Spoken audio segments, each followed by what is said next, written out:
Hello ladies, I'm Kate Driver, naturopath and women's health coach. Are you finding it hard to sleep at night time all of a sudden and you're not really sure what is happening? Are you just over 40 or in perimenopause, or maybe you're in early menopause and your sleep is changing? Or maybe you're getting hot flushes and they tend to be worse at night time. As soon as you put your head on the pillow, you get hot and sweaty, or you wake up a few times at night time and you think, oh my goodness, where did this come from? And it's very new to you and you're not really sure what to do.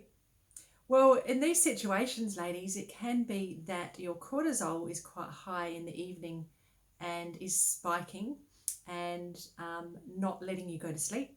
Our hormone cortisol should be higher during the day, and at night time sometimes it doesn't reduce, and let our melatonin be released and help us sleep. The melatonin is our sleep hormone that you're probably aware of. And if cortisol stays high with the changes in your hormones in perimenopause and menopause, it can trigger off hot flushes also. So what do you do in the evenings then if you're getting these issues and you're finding it hard to go to sleep, or you're getting hot flushes? Then you should really look firstly at your diet and what you're doing in the evening. One of the first things to do also though is to reduce stress and make sure you don't get overstimulated in the evening by, arguing, stimulating conversation, watching too much fast TV, anything that's a drama or something that's too action packed, or being on your devices too much can stimulate the production of cortisol. So the blue light, even from TV or laptops and computers and tablets and your phone, can stimulate this production of cortisol, and so can the LED light. So these things you want to reduce at least a few hours before you go to sleep if you are having issues sleeping, because otherwise you're stimulating that cortisol that we really need to reduce. And then going back to diet that I started talking about to begin with, you want to make sure that you don't have any stimulants in the evenings, and that includes caffeine. You're probably aware of that, but also things like chocolate.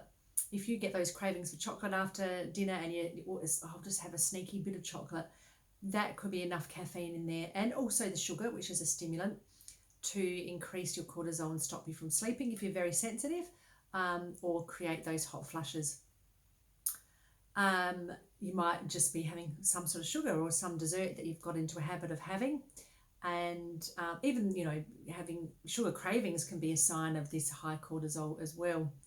So dealing with high cortisol is really what you need to be doing. So firstly, don't have the sugar and the stimulants in the evening, and that includes alcohol. It includes too many carbs or processed and spicy foods. If you're having loads of that, then that can increase your cortisol and cause this spike in insulin as well. And if you're not having enough protein in the evening, that's not stabilizing your blood sugar levels overnight, then it may cause you to wake up and because your blood sugar levels drop. So some people just don't have enough to eat in the evening, or they might not have protein. And what that does then, if you're sleeping for somewhere between 7 and 8 hours, and your blood sugar levels drop because you haven't had enough protein to stabilize your blood sugar levels, or you haven't eaten enough, then your cortisol will automatically be released to help bring glucose back up to normal, to keep you alive, basically, and keep your brain alive. So if this is the case too, then you may have to make sure that you have enough protein in the evening meal, and or have a very small protein snack before you go to bed. And that can make a big difference to not letting you wake up, because sometimes people wake up and even if you don't get hot flushes, you might just wake up and think, why am I awake? It can be that your blood sugar levels have reduced a little bit, and that's really common. That's one of the most common reasons people wake up a lot, is because of unstable blood sugar levels. So reducing the cortisol through diet and reducing stress is really important. You may like to listen to some really relaxing music in the evening, or do some meditation. That's always great. And if you're one that can read a book and that helps you go to sleep and unwind, then that's a great thing too. But really be careful with what you're eating. And if it's happening during the day that you're getting hot flushes, then you need to look at those stimulants during the day also. So if you'd like to know a bit more about what you can do about these symptoms and other symptoms that you might be experiencing, like that horrible midriff weight gain that you might be putting on, or your fatigue, your relentless fatigue that you're just saying, oh my God, I'm tired all the time. Or maybe you're in perimenopause and you're getting terribly horrible heavy periods, or your periods are all over the place. Or you might be starting to get headaches and migraines, or breast tenderness, or constant premenstrual tension all the time. You might have mood swings. If you'd like to help with any of these symptoms, then please join me on my next masterclass. It's a live one and it's on very soon. The link is below and it's free. And if you register and you join in live, then you can ask me questions.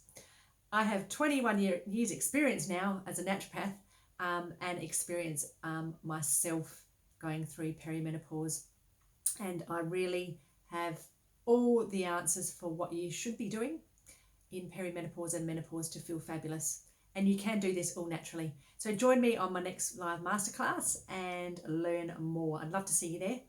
And thank you so much for taking the time to listen to this too. Thanks, ladies. Bye for now.